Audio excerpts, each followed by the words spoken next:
देखो इधर द्विघात समीकरण में कैसे कैसे सवाल पूछे जाएंगे कल बतलाया गया था, आज 5 है। इधर देखिए, कहता है कि a x square minus 4ax plus 1 बराबर 0, तो ए का मान कितना होना चाहिए। क्वेश्चन नंबर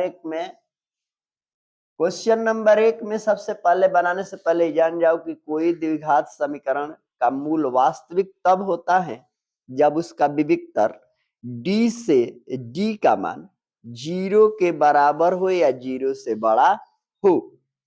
तो सबसे पहले हम यहाँ क्या करेंगे कि d बराबर 0 लिखेंगे, तब तो द्विघात समीकरण का मूल वास्तविक माना जाएगा। अब यहाँ इसका सूत्र लिखेंगे बी स्क्वायर माइनस 4ac बराबर 0, डी का ही सूत्र हो गया।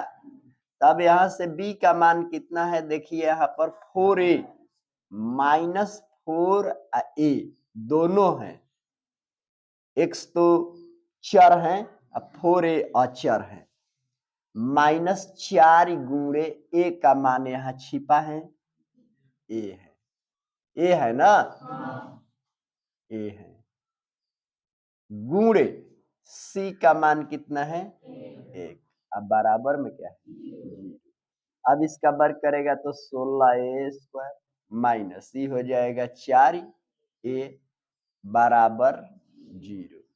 16a कॉमन क्या निकलेगा, 4a कॉमन निकल सकता है, तो बचेगा 4a अब माइनस 1 बच जाएगा बराबर में।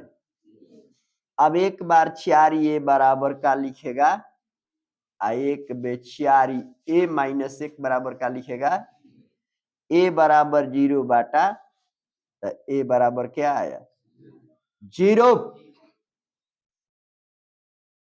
फिर यहां चलेगा 4a इधर रह गया, एक इधर प्लस हो जाएगा, a बराबर 1 बाटा, यानी a के दो मान होंगे, एक 0 है, एक 1 बाटा, आंसर हो जाएगा। ऐसे यहां पर कोई चीज रख सकता है, यहाँ पर p रख सकता है, c d p, इधर c का भी मान रख सकता है, कहीं से मान पूछ सकता है ऐसे समीकरणों में। जैसे इसमें क्वेश्चन नंबर दूसरा देखिए ध्यान से, 64 के वर्गमूल में 64 के घनमूल के भाग क्या होगा। 64 का वर्गमूल कितना होता है 8, और 64 का घन कितना होता है 4, अब भागा देगा तो क्या आ गया, आंसर क्या हुआ, उसके अनुसार यही हुआ।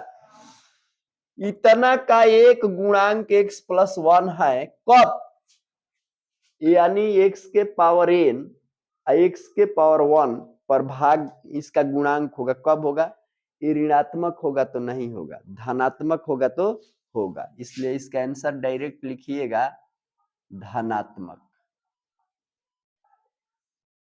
4 नंबर में एक्स स्क्वायर एक्स प्लस 1 का मूल किस प्रकृति का है, तो प्राकृतिक मूल दो ही प्राकृतिक होते हैं, एक वास्तविक है, एक अवास्तविक। तो कब होता है, पहले बतलाया गया है कि किसी का अगर d का मान इज ग्रेटर देन या इक्वल टू 0, यानी d का मान 0 के बराबर हो चाहे 0 से बड़ा हो, तो मूल क्या होता है वास्तविक। और d इज लेस देन 0 तो हो जाएगा अवास्तविक। ये बात पहले बतलाई गई है। तो उस समीकरण के लिए हम d का मान निकाल लेंगे, इसका d का मान निकालो तो क्या होता है B square minus 4ac, b का मान यहाँ पर क्या है 1 का स्क्वायर, 4 गुणे 1 का मान 1, c का मान 1 है ना, 1 माइनस 4 घट गया तो माइनस, इसका मूल कैसा हो गया अवास्तविक,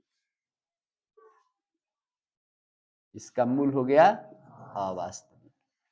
5 नंबर, किसी द्विघात समीकरण की विवेचक शून्य से बड़ा हो, कोई भी द्विघात समीकरण है उसका विवेचक विविक्तर शून्य से बड़ रहेगा, यानी 0 0 से बड़ा रहेगा, तो इसका मूल कैसा होता है